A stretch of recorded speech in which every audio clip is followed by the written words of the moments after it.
പൂർവജന്മ പ്രാരാബ്ധത്തിൻ്റെ ഭാഗമായിട്ട് നമ്മുടെ ജീവിതത്തിലേക്ക് ചില ആളുകൾ കടന്നു വരും. പലരിലും പല രൂപത്തിലായിരിക്കും വരുന്നത്. ആ വരുന്ന വേദനിപ്പിച്ച് മുറിഞ്ഞിരിക്കുന്നവരോട് കയറാൻ കഴിയാതെ ഡിപ്രഷൻ അടിച്ച് അല്ലെങ്കിൽ നിസ്സഹായതയായി തോറ്റിരിക്കുന്നവരോടാണ് എനിക്ക് പറയാനുള്ളത്.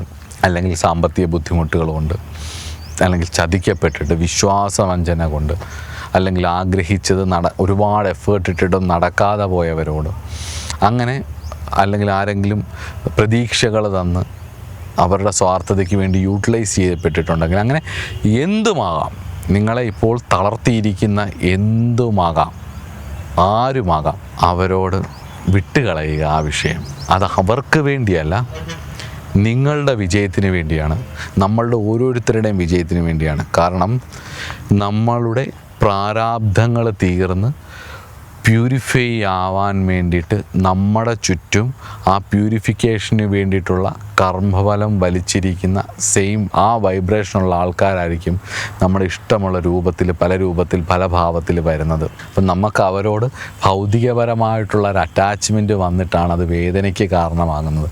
അറ്റാച്ച്മെൻറ്റ് വേണ്ടാന്നൊന്നുമല്ല, അറ്റാച്ച്മെൻറ്റ് ഉണ്ടാവും. പക്ഷേ ആ വേദന അതിൽ ക്ലിങ് ഓൺ ചെയ്ത് കിടക്കാതെ അതിൽ അറ്റാച്ച്ഡായി തന്നെ ഇരുന്നാൽ നിങ്ങളുടെ സമയം, നമ്മുടെ ഓരോരുത്തരുടെയും സമയം നഷ്ടപ്പെട്ടു പോകും. അത് വിട്ടുകളയുക. കാരണം വേറൊന്നും കൊണ്ടല്ല, അവർ വന്നത് കൊണ്ടാണ് നമുക്ക് നമ്മളെ തിരിച്ചറിയാൻ കഴിഞ്ഞത്.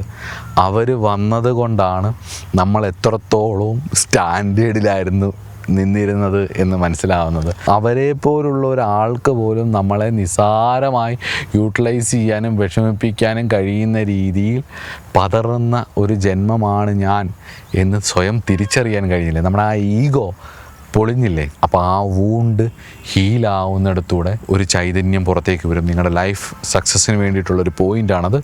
അത് നന്നായിട്ട് ഈശ്വരനെ പ്രാർത്ഥിച്ച് യൂട്ടിലൈസ് ചെയ്യുക. അതുകൊണ്ട് ഉള്ളിലിരിക്കുന്ന ഭാരം, ഉള്ളിലിരിക്കുന്ന വിഷം, ആരോടെങ്കിലും വൈരാഗ്യമോ അങ്ങനെ ഇതൊക്കെ ഉണ്ടെന്നുണ്ടെങ്കിൽ മറക്കണ്ട.